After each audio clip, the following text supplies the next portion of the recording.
He's so chatty today. Tell me all about it. Let's hear. What do you have to say? You just peed on me. Of course. Sarah Iacoe is the Director of Strategic Operations and Board Relations at the Vancouver Park Board. It's a clock. I think it's working. Sarah is currently on her second maternity leave, and when she returns to work, she will be juggling 2 small children at a high-stress job. First load of laundry today. You start with doing yours and then your child's and then you add a child and then what's adding your husband's laundry to the mix? Before you know it, you do all the laundry, of which there is a never-ending supply of in my house. I'm Carla Grimman, and this is Talk It Forward, brought to you by the Vancouver Board of Parks and Recreation with support from the City of Vancouver. On today's show, we're going to be talking about caregiving and its impact on our careers. Caregiving is a very human experience, and we will all be cared for or care for someone else in our lives. It can come with lots of complications. So how do we balance caregiving with a career and with trying to achieve leadership? Later on in the show, we'll be talking to Michele Pankratz, who works in organizational development for the city. She is also a caregiver and has lots to say about how we can better support mothers and caregivers while at work. But first, I'll talk with Sarah Iacoe about the current pressures of motherhood. Sarah is a new mom. And Sarah, before we get into all the questions, I just want to bring up a memory that I have of when we were working on a project together. And I don't know if you remember this or not, but we were working on a project and we had to do a presentation to the park board. Mm-hmm. And there were some finishing touches that needed to be done on this presentation. And you knew what the final touches were, but I did not. And you said, give me a call and I'll walk you through it. So I called you and you were talking about, okay, on, slide 15, we need to change this. And then slide 16, can you put a graphic in here? And then all of a sudden you start saying, oh, just hang on a second. It's okay. And I'm like, what's going on in the background there? And then I hear this, it's okay. Mommy is just talking to a friend at work. Her name is Carla. Yeah, no, her name is Carla. Yeah, I'll push you on the swings. And I just remember at the time thinking, yep. I've called Sarah on her day off of work. She's booked a day off of work and she's working while she is spending time with her family. From the playground. Yes. So I don't remember that specifically, but it happens a lot, right? We're always on the go. Yeah. So you're working a pretty demanding job. But I actually have to also point out that was many, many years ago. Mm-hmm. And another memory I have was just a couple weeks after that phone call, we met in person and I asked you a little bit more about your child. And we started talking about, is this your only one? How many kids do you have? And I said, are you going to have another one? And something that really, really hit home for me was you said, I would love to, but I don't know, I'm also working on my career. Mm-hmm. And if I move up, that's very demanding of my time. Mm-hmm. And, it's already hard juggling one, but yeah, I would really love to be able to have another baby. Mm-hmm. But I don't know if I can move up into leadership with that. So congratulations. Thank you. You are on your second maternity leave. I am. And as I also understand it, you've had a promotion, correct? Yeah, last year. So I'm now the Director of Strategic Operations and Board Relations for the park board. Congratulations. And I've got a sleeping baby beside us here, a little 3-month baby, Luca. So he may have a cameo. We'll see if we get lucky. We'd be honored to have baby Luca on our podcast. So can you tell me what it's like when you got pregnant with baby Luca? Did you tell anyone about your pregnancy or did you hide it for the first while? Or how was that conversation? Yeah, such an interesting topic. Well, for me, personally, there are circumstances around my second pregnancy that made it a lot more challenging for me. So I personally underwent secondary infertility. So I tried for many, many years to become pregnant with my second baby and needed to get assistance through IVF to conceive Luca. So for me, I was undergoing that for 3.5 years, really, behind the scenes before I became pregnant. And so, no, to answer your question, I did not share that at work. And I think that that's a pretty common experience across the board with a lot of the IVF mamas that I talk to who have busy careers as well. And IVF is on the rise. 1 in 6 heterosexual couples are going to face infertility and may need to undergo IVF. And I think as women are having children later in life, that number is only going to continue to rise. And this is such a complicated time in a woman's life. It's all consuming, physical, emotional, spiritual, financial. And, a woman who's undergoing IVF is experiencing invasive medical procedures, surgeries, testing, side effects from medication, having to deal with unsuccessful treatments, pregnancy loss, maybe pregnancy complications, or may need to explore alternative options for having her family. So this is a really, really complicated time for women in particular. And largely they're suffering suffering because of the fear of discrimination. It's women are still facing that sexism and microaggressions in the workplace, all that unconscious bias and stereotypes that women face when they are announcing pregnancies, becoming pregnant, because people are perceiving them to be on the mommy track, right? And that they're perceived to be less committed or capable at their jobs. And so I think therefore women, don't feel safe. Sadly, sometimes we have to hide it. Yeah, they don't feel safe talking about it. And so I think for the majority of my experience, I kept quiet. And it really wasn't until, I felt safe in relationship to my current wonderful boss to share that at a really critical time for myself. And so that made all the difference. What was it that made you feel safe?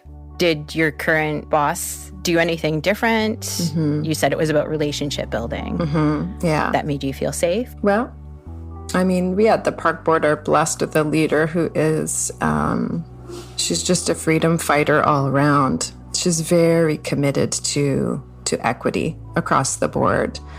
And she is willing to step up and make hard decisions and fight for her employees. And I think she's got a mission to really change the culture of the park board.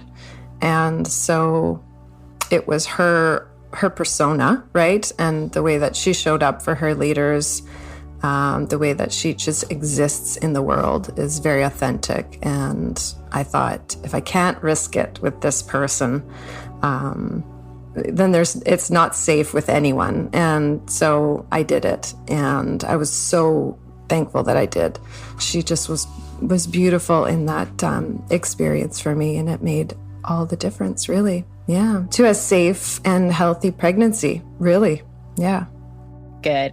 I'm so glad to hear that. And I think there's probably a lot of other women who have heard this and sort of breathe a sigh of relief that has happened for you. Mm-hmm. And thank you also for sharing with us your journey of trying to get pregnant, because I know that can be a very difficult thing. It's a very emotional thing. And as you said, though, I think more and more women, as they are having babies later on in life, are going to be using that fertility treatment to get pregnant. Yeah. So when you got pregnant the first time, and sorry, may I ask, what is your first child's name? Teddy, Theodore. Teddy. So when you were pregnant with Teddy, did you disclose or tell anyone you were pregnant then too? And how is it different? No, I didn't either until it was time, until I was sort of like starting to physically show. And I remember going to my manager and saying, I have something to tell you. And him saying, oh my God, you're not quitting. I said, no, I'm not quitting. I'm pregnant. I'm like 4.5 months pregnant by this point. And he was just floored. Daddy of 4, super supportive of me as well. And so it was a beautiful thing. Of course, I showed up with my spreadsheet of this isn't going to impact work, and this is the status of my projects, and this is my plan for, transitioning to mat leave. And he just said, put that away, and, gave me a big hug and, wanted to hear about how I was. And I thought that was very kind and sweet too. But the reality is, no, I didn't share prior to that point. And, there's a lot of reasons why women wouldn't do that. But, you and I have sort of discussed behind the scenes, imagine a world where a woman could come to work and say, I want that promotion or, I'd like to aspire to this level in the organization. And by the way, I also aspire to have 3 children in my life. And how do we make this work in a transparent and fair and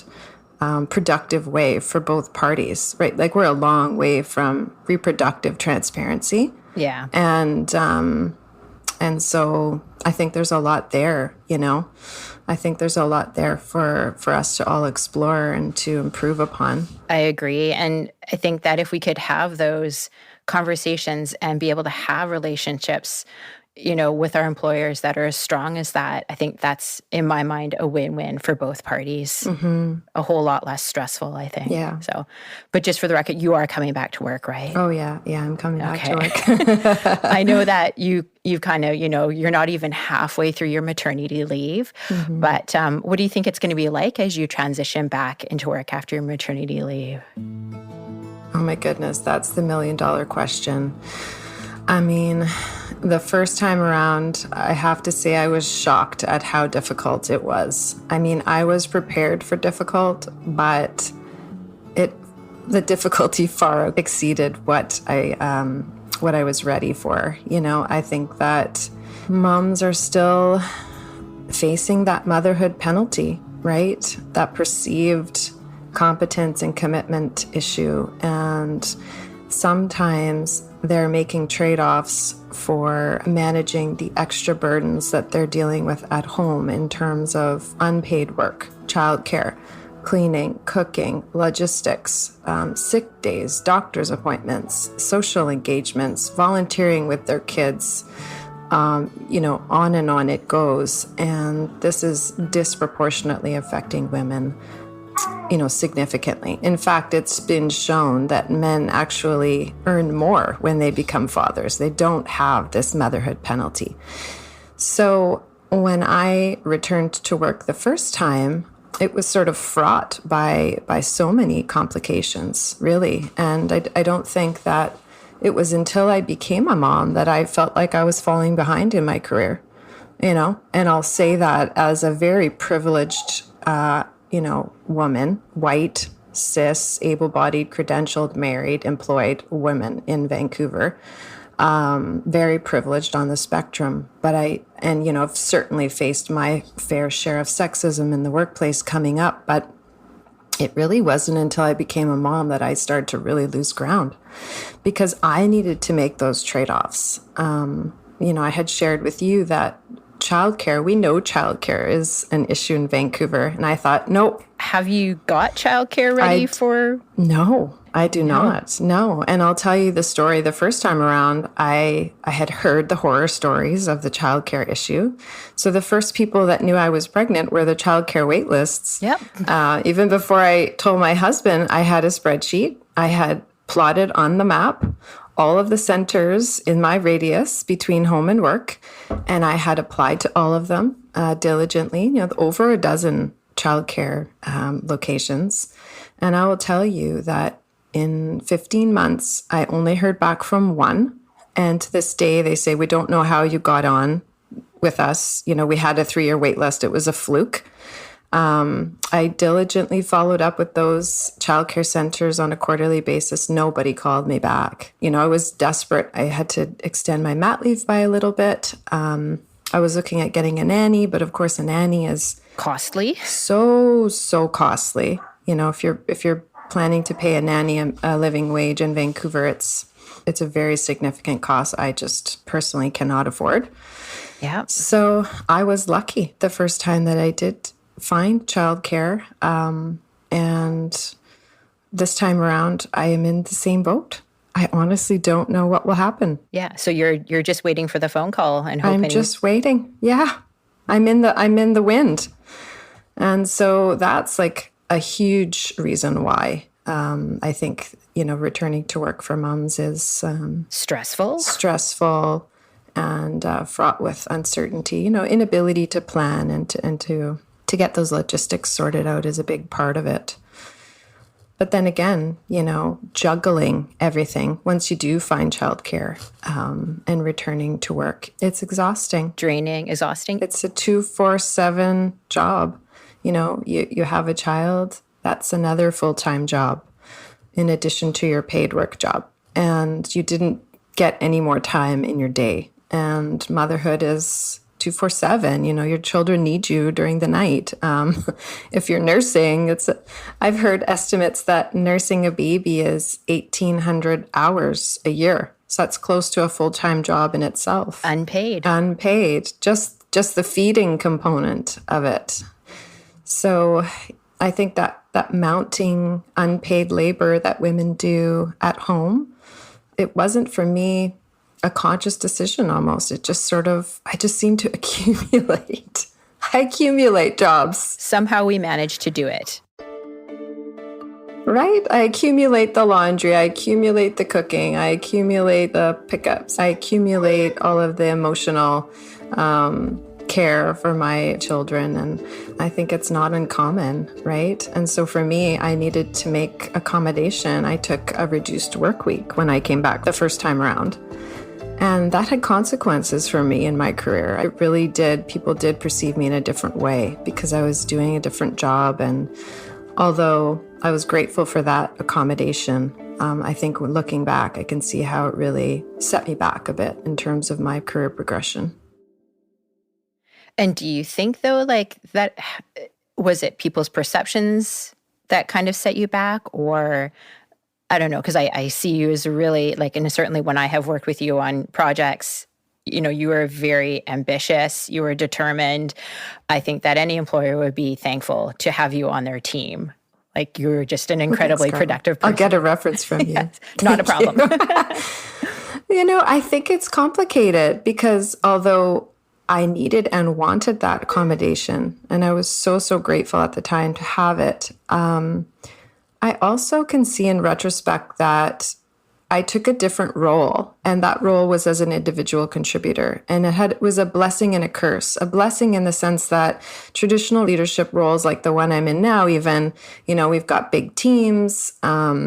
You need to be available basically 24/7. There's evening work, board work, project work, which is just, deadline driven, and it can be high stress. And so when I took the individual contributor role, it didn't have a lot of those issues, right? I could come in, I could provide my expertise and work and then leave. And I loved that about it for a time. Mm-hmm. But it also meant that people who didn't know me before perceived me as that was my skill level. And so in particular, people in leadership didn't know that I came with 15 years of experience doing all those other things prior, right? Mm-hmm. And that this for me was a sort of a temporary timeout. So it took, I think, a lot of relationship building for me and time and and me to sort of get back in the saddle, so to speak, with my hours of work and whatnot, to be really quite clear about my commitment for growth, to recover on that. And I think that for a lot of women, that's just, not going to be, like, I had the benefit of exposure, let's say, right? And of my personal relationships. So I think for a lot of women who are making those trade-offs, whether it's financial or whether it's for childcare, they're really going to be facing that penalty. And if they don't have the mentorship and the guidance and or people advocating for them, quite easily could fall even further behind in their careers. For me, it's very important to have a female role model. And I think that also, for someone to be interested in challenging the status quo, that's what I am most attracted to in strong female leaders, is that, this industry, this function, this workforce that we've kind of inherited was not built by women for women. And it certainly doesn't accommodate two working parents, in particular working mothers, yet at all. Yeah. And so I'm motivated in people who are interested in helping change that. It would be so wonderful if more employers could provide on-site childcare. And if that's not possible, then help their employees guarantee priority childcare at locations where the care is of good quality. This would be an absolute game changer to say, we can guarantee you a spot at this facility, and to know, it's going to be available when you need it and you want to return back to work. I think the other thing is a really well-defined reintegration plan for moms. Like right now, we're relying on, Canada's well-legislated maternity leave benefit. Okay, so it's really not enough, I don't think, in today's competitive marketplace to rely on the fact that, okay, women get this mat leave and here are your benefits and there you go and see you in a year. We really need to start to address 3 phases of maternity, which is like before, during, and after for women, and after being the most crucial, because we know that women leave the workforce on average 18 months after coming back to work because of all those trade-offs they're having to make and becoming more and more disillusioned along the way. So I think a program to help women with that on and off ramp would be really important. And the number one thing you probably need is flexible work. Yes. Whether that's remote work or, a reduced hours on a temporary basis, whether it's sort of like a gradual return to work or a compressed work week to manage all of your obligations. Traditionally leaders manage big teams and they're available 24/7, and nights and evenings are just part of it. But if we did create some more senior level individual contributor roles, then I think that women would not have to take so many trade-offs and be penalized for kind of not conforming to that traditional track. So we'll see, I'll be presenting and preparing material for board meetings every Monday, probably when I go back to work, and I'll likely be nursing a baby, and I'll be probably forging that track for many people at the park board to say, is this sustainable for a mother with young babies? And if not, then how can we make it so? I 100% support you in this forging ahead. Thank you so much, Sarah. Is there anything else that you wanted to talk about, or any other burning sort of issues on your mind about motherhood? Well, I think that there are a couple things that we could improve for moms everywhere, right? We talked about childcare. We talked about having, a supportive on and off ramp. We talked about having more welcoming and flexible workplace policies. I think that ultimately we have to get down to the fact that there's a wage gap and that women are not making the same amount or earning the same amount as men, and that there's still a penalty, a very high cost for women to have a career.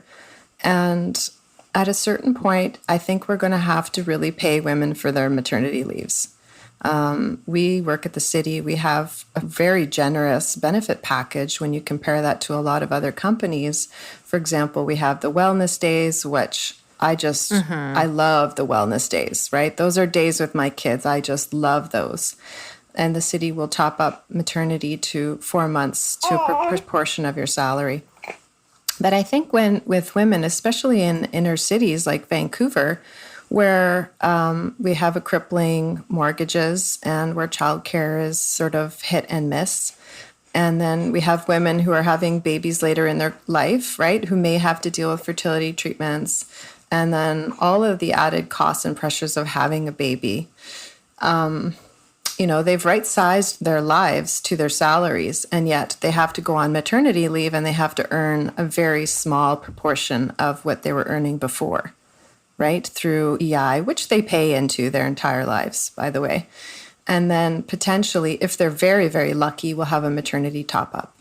And the other thing is, for example, at the city, we have a defined pension program, which if you take a maternity leave, you take a gap year from that pension. If you do the math on the gap, let's say on 1, 2, 3 children, that's a massive cut to your pension. So women are being penalized not only immediately by taking the mat leave, but in their future for their retirement.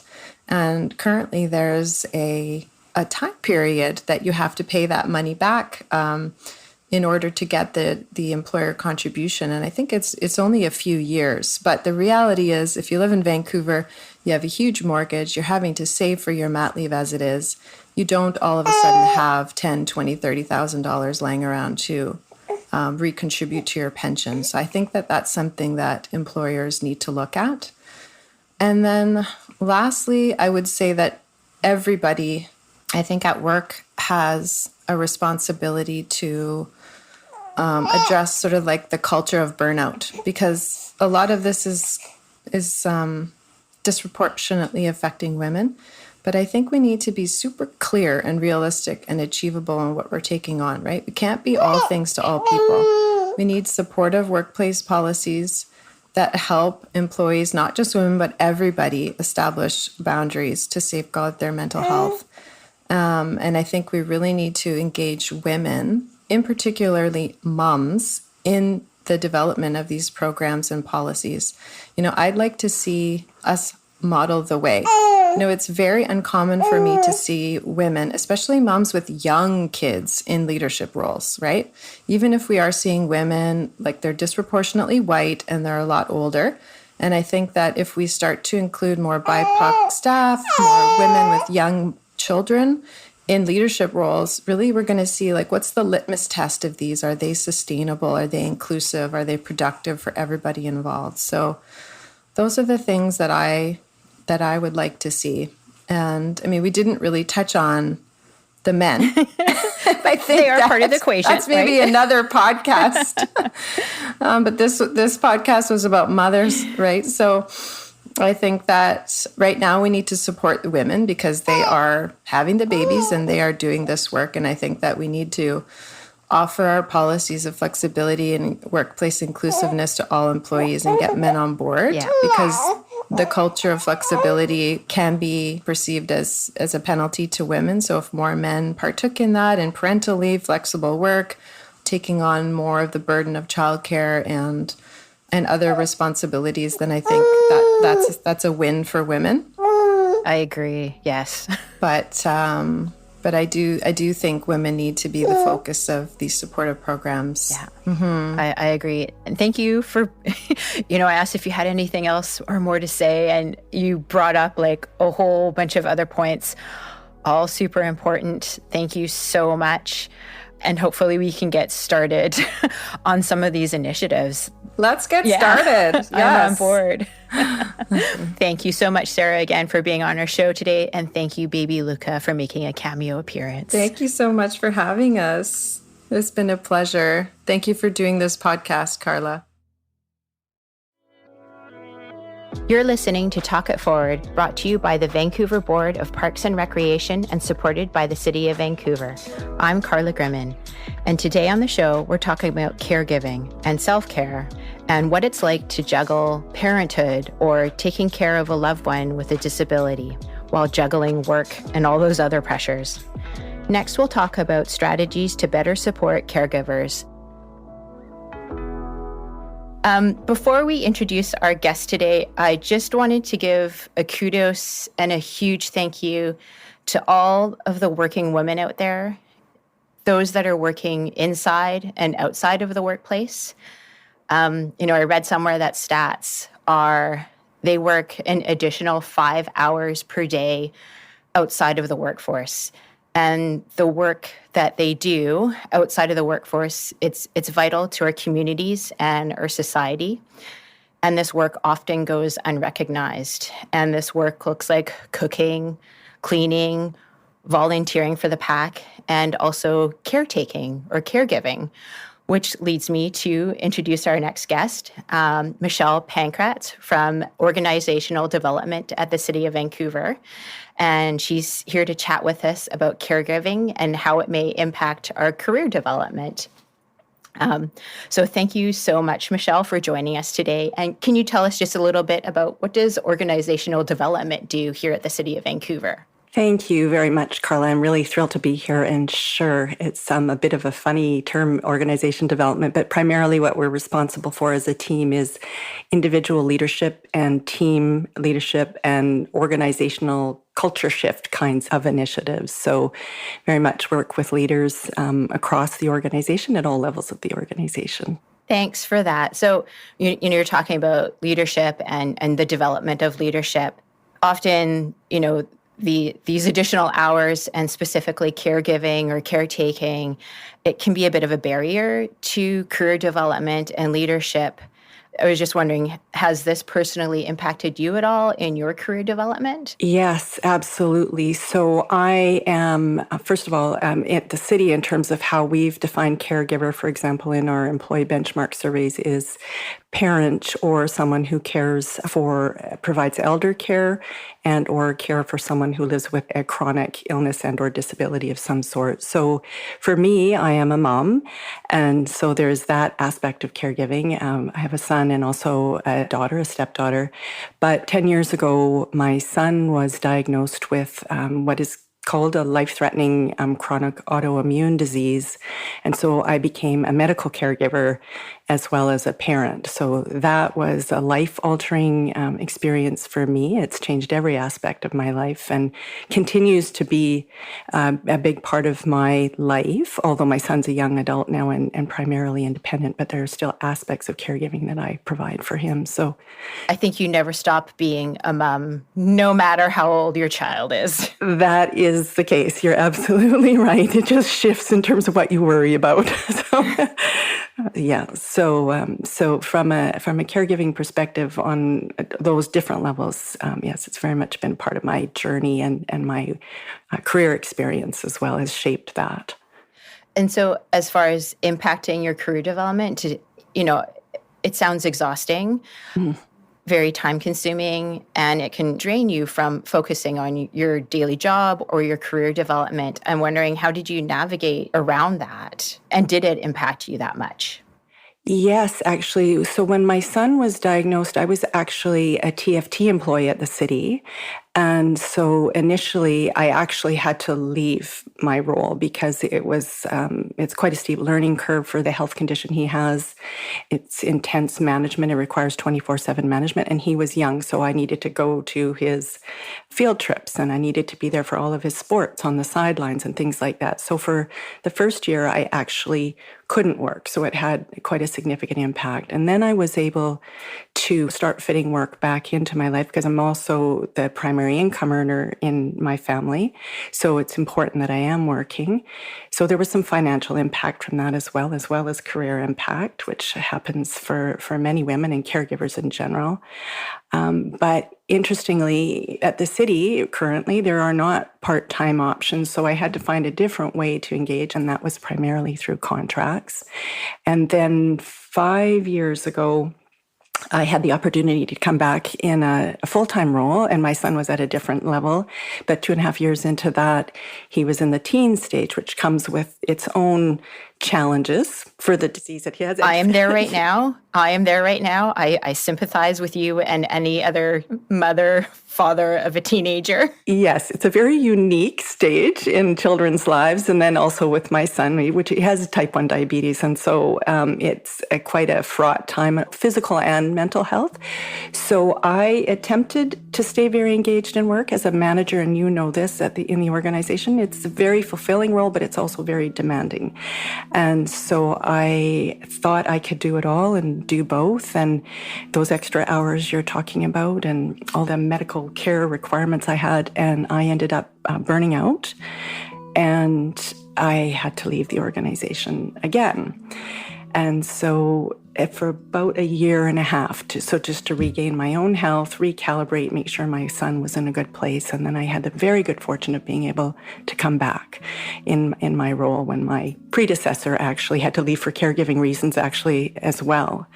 So I've had quite a journey with my caregiving experience in terms of how it impacts my whole life and my career and work. So, well, welcome back. Thank you. Obviously, very thankful to have you back. Thank you. And so, you've had to leave a few times to care for yourself. And now that you have re-entered the workplace and full-time, I'm wondering, when you did leave, did you learn anything about self-care? And how are you going to manage this full-time job now? You're still caregiving. You're caregiving for a loved elder person in your life. What do you think you will do different this time to care for yourself? And is there anything else that you would recommend to, say, our listeners that are going through a similar situation? Because I think that putting yourself first and caring for yourself first and foremost before you take care of others is really important. It is absolutely the case. And it's interesting, when my son was first diagnosed, I was in a session where someone was there who wasn't a caregiver, but that was okay, but who provided some, guidance and suggestions and ideas, like make sure you sit by the window and read a book and have a cup of tea or go to a yoga class. And in my situation, and I know for many parents, particularly with young children, that's actually not really an option. And that becomes more of an option as you carve out time and you find your ways. But what I found actually was, interestingly, some of the self-care things were self-compassion. So being kinder with myself in terms of my expectations, being vulnerable and sharing with others so that they would be aware, because caregiving is quite invisible for the most part in the workplace. And so actually sharing and being vulnerable about what it was that I was managing, and I do that still today. I think breathing, but intentionally breathing in the day, finding those things that I can insert right into my day-to-day.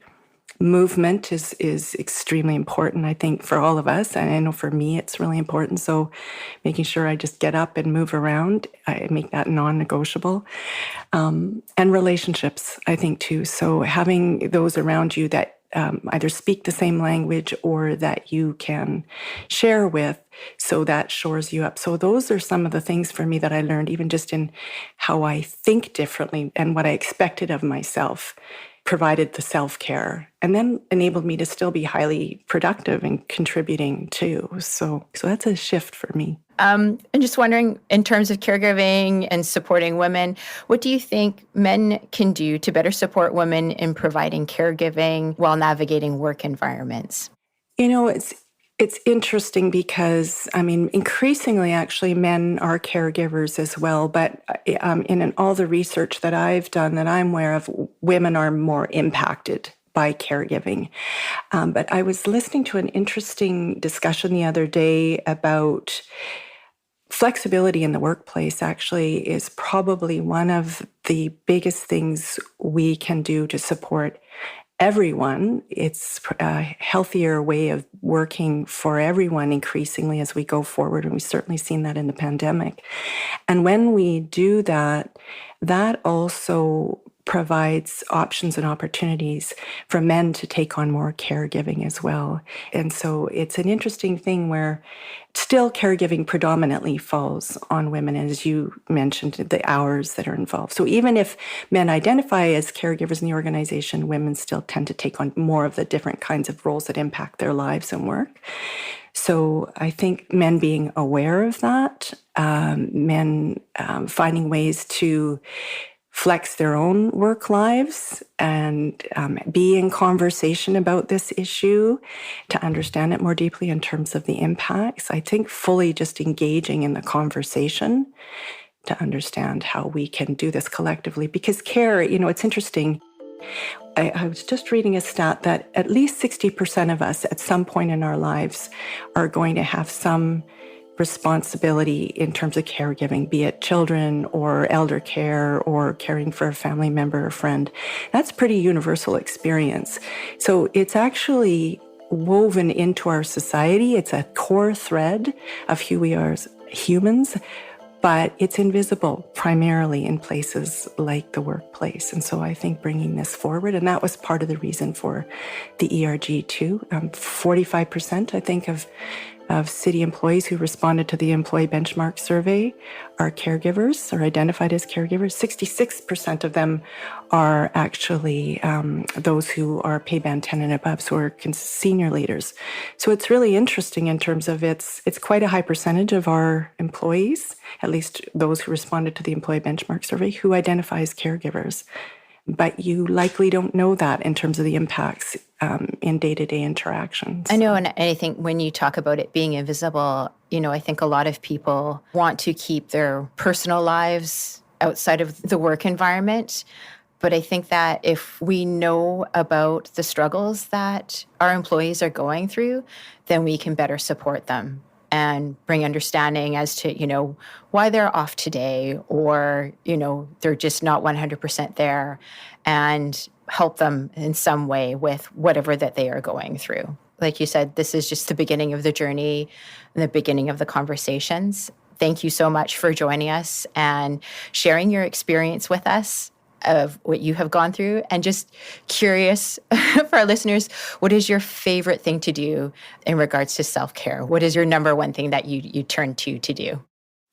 I live close to Pacific Spirit Park in Vancouver, up near UBC, the university, and that has saved my life. Being in that forest, walking or running there is just being surrounded by nature and the quiet. I would say that's my number one go-to space and activity to be present. Nice. Putting on your running shoes and running.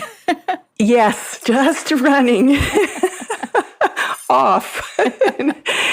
Who knows which direction. Can I add one more thing too, Carla, that I just wanted to say? Because I heard this beautiful Dr. Terry Lee Alred, who is a medical director for First Nations Health Authority, and I heard her give a beautiful analogy. What she said is, if you consider all of us as humans in a circle, a community in a circle, and if we take care of those in the margins, so if we make sure that whatever we design takes care of those who are in the margins, those equity denied groups, those of us who have these different intersectional needs, that will take care of everyone.